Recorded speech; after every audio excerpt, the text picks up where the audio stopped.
балалар, бүгінгі сабаққа көңіл-күйлеріңіз қалай? Керемет! Жақсы.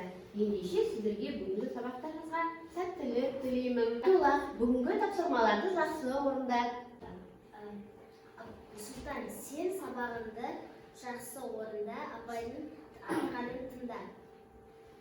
Айдыры, бүгін сабаққа жақсы қатыс. Өміргенді, бүгінгі сабақта жақсы көңіл-күймен қатыс. Ақылет, бүгінгі сабаққа жақсы қатысып және өнерлерді жақсы істе.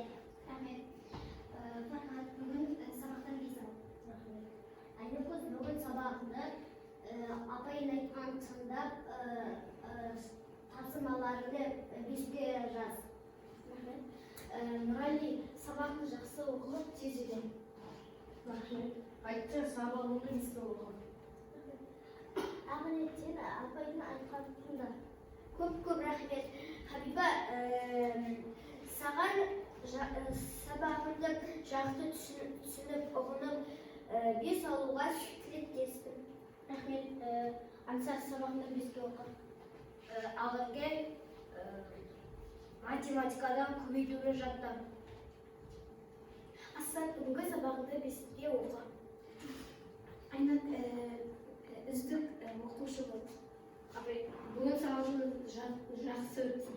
Рахмет, Айнат, көп рахмет. Шабыт қауды білмейміз, жалқаулықты сүймейміз. Біз талантты жақсылар, үлгі аламыз жақсыдан. Жарайсыңдар балалар, отыра қойыңдар. Жақсы балалар, өткен сабақта сіздерге үйге қандай тапсырма берілді? Жыл Жақсы, сол мезгілдердің суреттерін салып келдік. Кәдімгі орындап келдік па балалар? Жақсы, келе ғой, айта ғой. Кел, ақыз айта ғой. Менің салғаным көктем. Неге салды десеңіздер, мен осы жыл мезгілін ұнатамын. Және көктемге барлық жануарлар, табиғат барлығы өсіп, гүлдер де шығып, біздің табиғатымыз әдемі болады. Жарайсың, отыра ғой. Келесі. Менде жыл мезгілден салдым. Маған қатты ұнағаны қыс, өйткені мен қыста ақ қаламен ойнаймыз. Жарайсың, отыра ғой. Келе ғой. Мен жыл мезгілдеріне қысты таңдадым. Өйткені маған қыс қатты ұнайды. Бұл суретте балалар ойнап жүр және біз қыста шаңғы тебеміз, коньки ойнаймыз және де ақаулар жасап ойнаймыз. Жарайсың. Маған сол себепті қыс өте қатты ұнайды. Жарайсың, рахмет, отыра ғой. Тағы, кім айтады? Бұл жаз мезгілі.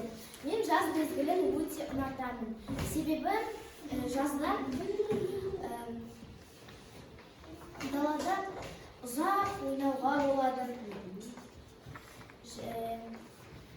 Және жаз мезгілі өте әдемі болады. Жаз мезгілінде сіздер қандай демалысқа шығасыңдар? Жазғы Демалыстарда далаға шығып ойнауға болады. қыдырасыңдар, Қыдыруға болады. Жақсы, отыра ғой. Апай, мен шықты болады. Кел. Мен жаз мезгілін салдым. Мен жаз мезгілін қатты ұнатамын. Өйткені оның сәнділігіне тамсанамын. Сол үшін мен жазды қатты жақсы көремін. Жарайсың, Айзель, отыра ғой. Ақылке, келе ғой. Бұл көктем. Мен көктемді өте қатты жақсы көремін. Бұл менің жақсы көретін мезгілім. Және де көктемде күн шығып, ауа тазарады. Көктем сол үшін маған ұнайды. Жарайсың, Ақылке, отыра ғой. Бұл жаз мезгілі. Маған жаз мезгілі өте ұнайды. Жаз мезгілінде суға түсеміз. Сосын жаз мезгілінде демалыс болады. Мен жаз мезгілін қатты жақсы көремін. Жарайсың, отыра ғой. Жақсы балалар, үй тапсырмасын өте жақсы орындап келгендеріңіздер. Жылдың неше мезгілі бар сонымен балалар? Мезгілі бар, қандай аты?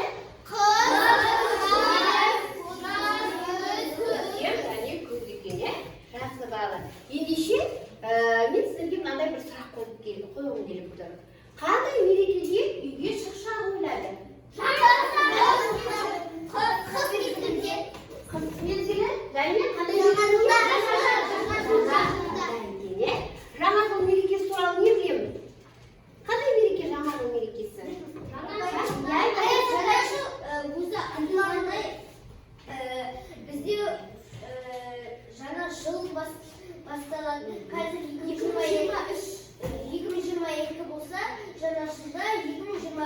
болады. Жаңа өтегеле. Үйде қандай дайындық жұмыстары болады балалар? Үйде. Иә?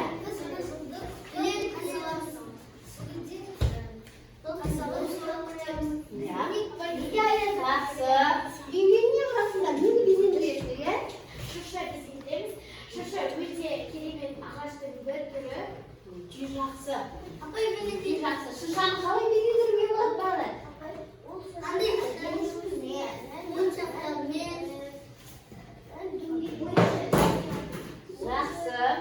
Жақсы. Әдемі безендіріп, біз шыршамызды түрлендіріп қойуымызға болады екен. Және де әртүрлі шыршаның ойыншықтарын жасап, дүкеннен сатып алмайықтан өзіміздің қолымызбен жасап, өзіміздің шыршамызды безендіруге болады. Және өзіміздің жақындарымызға, достарымызға сыйлық жасауға болады, өз қолымыздан жасап. Жақсы. Ендеше біз бүгінгі сабағымызда балалар шырша жасап үйренеміз. Және шыршаны безендіретін әртүрлі заттардан, қағаздан, моншақтардан түрлі үлгіштер жасаймыз балалар. Тақтаға назар аударамыз. Мына пішіндер қалай аталады?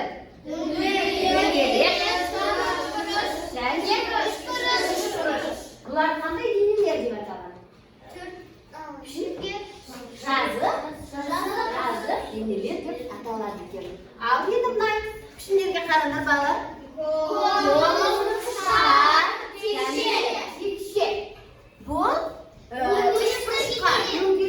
және төртбұрышқа қарағанда қандай? Көлемді. Бірақ ұқсай ма түрі? Ұқсайды. Бұлар көлемді болғандықтан көлемді денелер деп аталады екен. Өте жақсы. Балалар, ең алдымен біз жұмысқа кіріспес бұрын күнделікті сабағымызда айтатын қауіпсіздік ережесімен танысып аламыз. Біз еңбек сабағында қандай қауіпсіздік ережелерін сақтауымыз керек? Және қайшыны абайсызда біреудің қолына немесе көлікті Кез келген, қайшыны, инені, тағы басқа пайдалануымыз керек екен. Және біз қазіргі сабағымызда желім пайдаланамыз. Қайтадан қақпағын істеп қоймыз керек. Жауып қоюымыз керек екен. Өте жақсы. Қайшымен ойнауға бола ма? Қайшымен ойнауға болмайды екен. Және инені арнайы өзінің қадайтын қағазға салып қадайтын. Жақсы балалар. Ендеше біз бүгінгі сабағымызды әрі қарай жалғастырамыз. Біз шырша жасау үшін шырша қандай түсте болады балалар? Жасыл түсте болады екен. Ендеше жасыл түсті қағазымызды аламыз. Және бұл қағазды тек бірдей екі бөлікке бүктейміз. Екі бөлікке бүктеп алғаннан кейін шыршаның жартылай суретін саламыз балалар.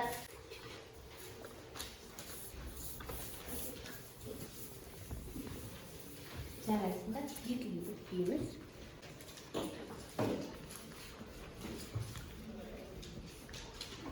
Балалар бүктеп болдық па? Бүктелген тұсына шыршаның жартысының суретін сала қойыңдар, яғни карандашпен.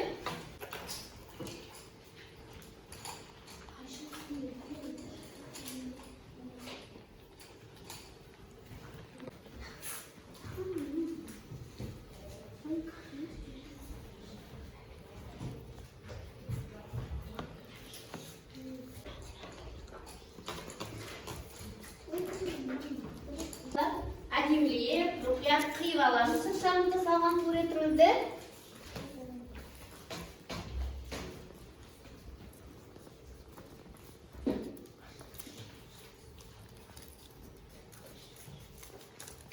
Қиып алдық па шыршамызды? Осы екі шыршаны беттестіріп, желімдейміз. Және қалған бір шыршаны да осы екі жағынан желімдейміз. Сонда бізде мынандай әдемі не пайда болды? Шырша пайда болады. Кәдімгі желімдей қойыңыздар.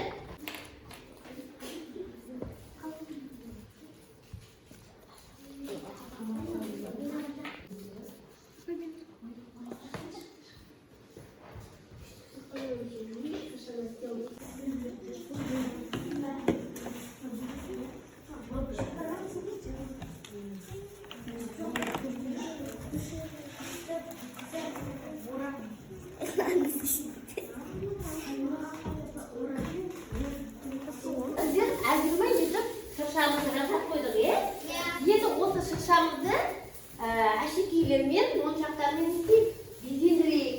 Ол үшін біздің қолымызда алдымызда не бар мынау? Фольга бар, иә? Осы фольганы кішкентай ұсақ етіп дөңгелекке жүпке өткізіп, шыршамызға әдемілеп тағамыз балалар. Жақсы ала қойыңдар, фольгаларын ала қойыңдар. Қане қайтып домалақта жасаймыз, иә? Қолымызбен әдемі моншақтар жасаймыз. Қане, әдемі моншақ саламыз. Жақсы. Ағырке өте әдемі үлкен моншақ. Моншақтарды жасай береміз балалар. Бала дөңгелектейміз. Жақсы. Әдемі ұсақ моншақтар жасаймыз.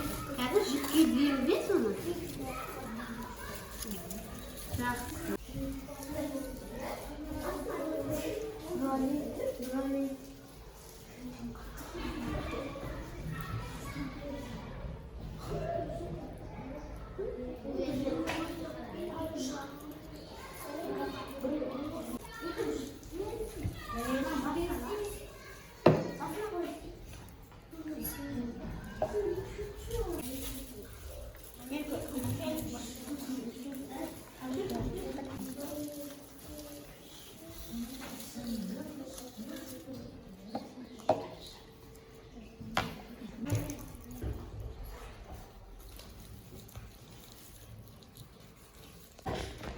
Жақсы шыршаны безендірдіңіздер.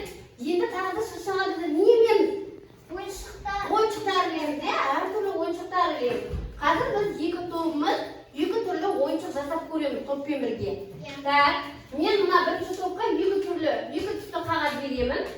Осыдан әрқайсысынан 4 дөңгелектен 8 дөңгелек қиып аласыңдар. Және оларды бір-біріне жапсырып, әдемі дөңгелек ойыншық шығарамыз. Қазір жасалу жолын түсіндіремін. Ал сіздерге балалар екінші топқа алуан түрлі жүрекшелер жасайсыңдар балалар. Ол үшін сіздер ені 5 см, ұзындығы 10, 15, 20, 25, 30 см етіп жолақшаларды қиып аласыңдар жолақты.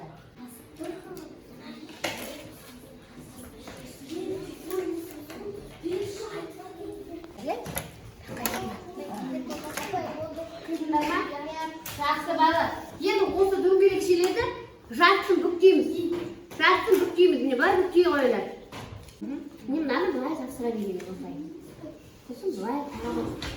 Мыналар тұстан бір-біріне желімдейміз, бір-біріне желімдей қоймыз. Желімдеп бір-біріне жапсыра қоймыз.